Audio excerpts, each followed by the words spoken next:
Hey guys, it's Mel. Welcome back to my channel. Guys, wait till you see the massive mistake that I made. I can't believe it. I really messed up one of my orders. I literally have cost myself probably over $100 in profit with the mistake that I made with this one order. So I'm going to show you some of my orders that I've got today because I had a few pretty good sales. So I thought I'd do a little bit of a what sold, I guess. And when I get to this particular order, I'll show you how I really made a massive mistake. So I've got two bundles of Mills and Boon books here. I buy my Mills and Boon for very cheap because I normally buy them in large hauls. I am not paying up for these tiny little skinny books. I am buying them for very cheap. I had these listed for $39.99. I've had quite a lot of them in my store. There's a lot that's been sold and I've still got some here. I think one of these batches sold for $34.99 and the other one I took an offer on and I ended up going down to $30 because I'm still making profit on $30 for a bundle. So just so you know as well, because these two look exactly the same. See how they've got individual SKU numbers? So on most of my bundles now, I'm putting like SKU numbers on them. So on my shipping label, the way that I know which one of these goes with which label, under the reference on my label, I have written Mills 955. I know that this bundle 955 goes with the next shipping label. And then when this one comes up on the label, it's going to say Mills 1080. A lot of people do ask me all the time, how do you know which label goes with which parcel? And it's just that on my shipping labels, when I print them out, there is a section that says reference and I can write whatever I want under the reference. So I normally give it a short abbreviation of the book. I don't like to put the whole book's name in it. I don't want the postman seeing exactly what's in the parcel. I also feel like, what if somebody's buying it for a present? They might not want the whole name of the item on their shipping label if somebody else, accepts the parcel when it's delivered. And also quite often people are ordering books that are a little bit of a sensitive topic. Maybe they're on erotic books as well. I would never write 50 Shades of Grey on my shipping label if somebody orders 50 Shades of Grey trilogy. I would just write the number 50 and I'll know that that is for 50 Shades of Grey. I just write an abbreviation that I'm going to remember because I'm the one printing the labels and I'm the one packing it. Okay, Nigella. Just for example, on my shipping label, this one says Forever Sum. S-U-M. That was my shortened version for Forever Summer. Okay, now check out this bundle of books that this person has ordered. They have spent $109 in my shop, and you can see there's a bit of a theme going on here. Light my fire, romancing your husband, turn up the heat, pleasure, hot sex, passionate marriage, and women on top. Good luck, girl. Okay, I've got a 5-pack here by the same author, Alison Noel, that I've put down. I think these are paranormal romance. And I've sold those on an offer. I took an offer on those for about $29. I am very open to taking offers on my books. As long as I know that I'm going to make a profit, I'm happy to move it out the door. The more sales you get, even if they're for a little bit less profit, they all add up and they keep accumulating, and that money is better in your bank account than sitting like on the shelf for an extra month or two. I'd rather take a little bit less money and then be able to reinvest it back into my business. Not everyone will like that idea, but sometimes it's hard to get your head around. You've got to kind of think, like, if I have this item sitting on my shelf for an extra 2 months to make an extra few dollars, well, what if I'd sold it the 2 months prior, gone and bought something else, and then it sold within a few days, and then bought something else with that money and reinvested, and then it sold in another few days? You could have reinvested that money 10 times over. So that's the way I look on it. Okay, I have got 4 Matthew Riley books here. Now, these Matthew Riley hardcover books, they sell for some good money, especially if you lock them up. I've just sold this bundle for $59. They cost me $1 a book. $4 into $59 and listed for 4 days. That's the kind of sale that I like. Okay, now this was a quick flip and I sold these the same day I listed them, only within a few hours, so I think I probably underpriced them. But a quick flip's a good flip. And these are by Elmore Leonard, and I sold this bundle for $49.99, but yeah, sold it very fast, so who knows, maybe I could have got more. This bundle of books is all written by Diana Palmer. She is a women's drama, but she writes about all the country cowboys, the sexy boys. So I've just sold that one for, I think it was $37. I'll double check. But this one, again, this has only been listed in my store a few days. When I see books on a regular basis that I have just literally cherry picked and they've sold within a week, really like confirms to me that, you know, I'm becoming a better reseller. I know more just from experience, even in selling books, about what to look for, what to pick, what to buy and what to sell. So it's a really good feeling for me to sell items really fast, the items that I specifically cherry picked. Because a lot of the time with books, I'm getting them in hauls and I haven't actually chosen them. So it's nice to see the ones that I've chosen sell fast. Here comes my big mistake, guys. Buckle up. So this sale almost made me want to cry. I have 15 books here. It's a large bundle, all by the same author, J.D. Robb, and this is the Death series.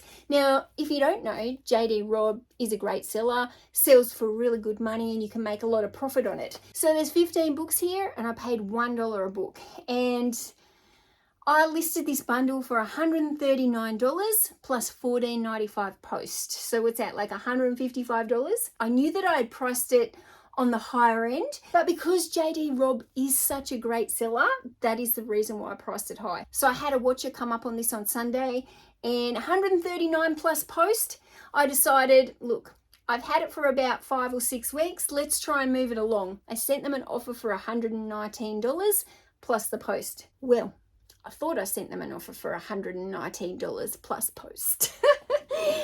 Guess what the offer was that I sent them? $11. I left off the $9. I just can't believe it. So the buyer has actually paid $11 plus $14.95 post. So I have got $25.95 for my $150 bundle. So I know there's going to be a lot of you who are saying, stuff that, I would have pushed cancel, I can't find the item, out of stock, whatever. I'm not like that. This mistake was mine. I have to wear it. I made the error. I sent the offer to the buyer. The buyer took the offer. Now, come on, guys. If we were a buyer and we got an offer sent to us that you could tell was clearly a mistake, would you actually message that eBay seller and say, hey, I think you maybe sent me the wrong offer. Is this correct? Most people wouldn't, would they? I mean, most people are just going to go, you beauty, and take the offer. If I was to push cancel the order, I can't find it, it's out of stock, guess what happens to my eBay account? I'm going to take the ding. My eBay account is going to take a ding for cancelling an order because I can't find it. If that's the reason I'm going to give, I can't find it. Now that ding on your eBay account, that's not going away. That's going to be with you for the next few months. And if you happen to get another ding on your account and then you have multiple dings, oh my Lord, you are in trouble and your eBay store is going to suffer. So I'm going to be out of pocket about $8 on this order. I could have made a $100 profit on this bundle, but I just have to let that go.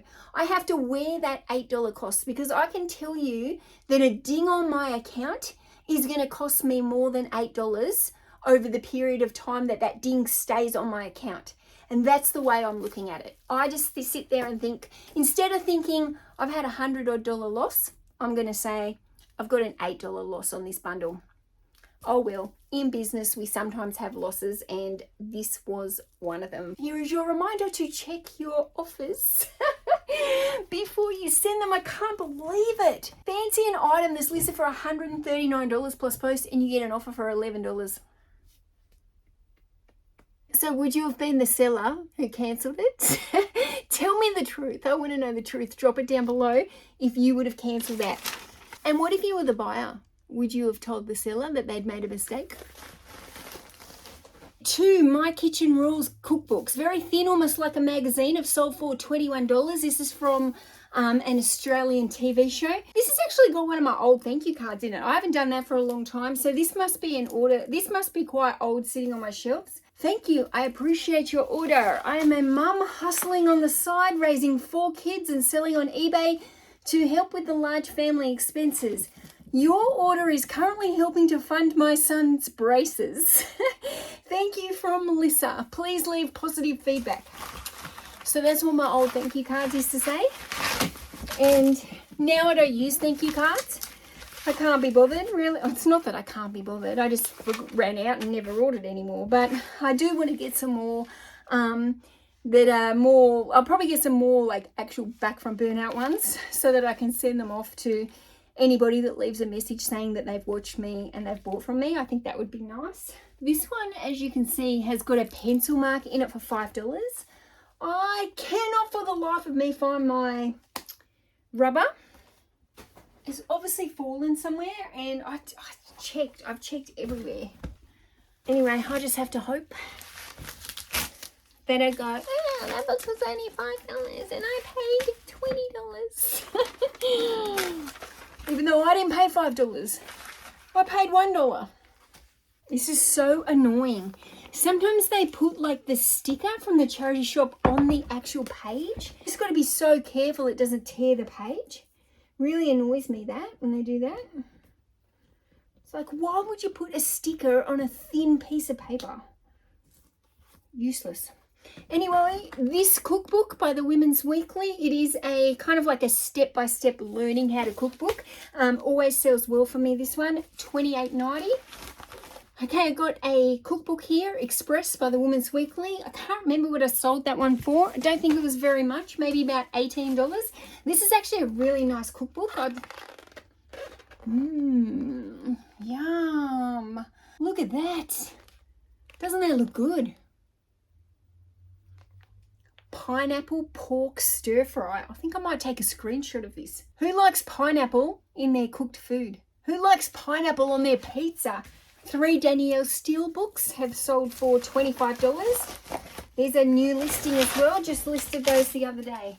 Danielle Steele's a funny one. Sometimes she sits forever. Sometimes she just sells really fast. You know, she does sell for me, but sometimes, you know, sometimes she's slower than others. Okay, I have got 4 vintage books here by Mary Stewart. They're in very poor condition, but these have sold for $34.90. Now, this is 3 books in a trilogy by Fiona McIntosh. It's fantasy books. I sold this bundle for $39.99. It is called the Valasar trilogy. $39.99 is great, but for a, you know, for a $3 investment. This was another pretty good sale. I have had this listed for a while, maybe since January. But this is 5 books, all by Deepak Chopra. So they're all like self-help books. But I just had 5 books for him. I'd had some of them listed individually. They weren't moving. They were only listed for cheap. I bundled him together and I've just sold these for $39.90. I took an offer on these. They are like cycle pants. Anyway, I'm trying to get rid of all my clothes. I don't want them here. So anytime I get a fair offer, I'm accepting it. I sold those for $17. Okay, Bindi Irwin. I suppose everybody knows her dad, Steve Irwin, in Australia. The Crocodile Man. Anyway, her books have sold for $21.90, I think. Okay, this bundle here has sold for $48.99. The books are by Christine Feehan. So she writes like paranormal romance. And they're only like the small books, but yeah, she's a good seller. $48.99, I think I just said, didn't I? Happy with that. Quite often I pick her books up for 50 cents in hauls. 50 cents because they're only like small fiction, so a lot of the time I can find them for very cheap.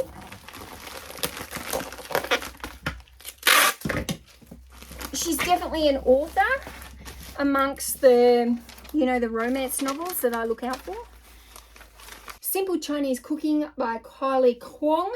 Now, the person who's bought this is actually got an Asian name and he's a chef. And this is getting sent to a restaurant. So I kind of feel like maybe some of the recipes in this book might end up in that restaurant. So this book here is only a new listing into my store. I only went in, I don't know, in the last week. I've just sold this one for $24.90. I got a large Chinese cookbook here that I've sold for $24. Okay, so that's another day done and dusted. I'm going to go to the post office now on the way to getting my daughter from school, and then I'm going to come home and I've got to list my 30 items. Got plenty photographed because I did it all this morning. Thanks so much for watching, guys. I'll see you in another couple of days for another day in the life with Mel. Bye.